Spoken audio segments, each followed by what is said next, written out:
what makes a growth team great? What's the difference of good versus great from working with top teams like the ones at LinkedIn and SurveyMonkey? And so when you think about growth and how growth is applied, it really comes down to the 3 steps of the machine. You pick a set of ideas within growth to test. You test those ideas and really evaluate, are they working, are they not? And then you measure the results. Nowhere in this framework, when you think about this, is channel expertise or A/B testing or paid marketing or in-product optimizations.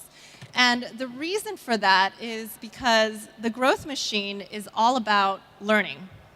It's about accelerating the velocity at which you learn about how to acquire users or revenue. And so if you take a look back in history, I love this slide by James Currier. This slide shows the evolution of growth channels over time. If you go back to 2005 or 2007, being someone who was an expert at MySpace was actually kind of a pretty big deal, right? It was an important growth channel because MySpace was important then. You come back and fast forward to today, not so important anymore. And what's amazing about this chart is you look at it and how many channels are actually missing.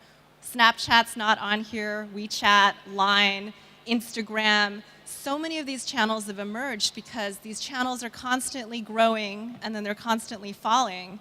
And the growth team's job is really thinking about how do you learn in the midst of this sea of change? How do you stay just one step ahead of the competition?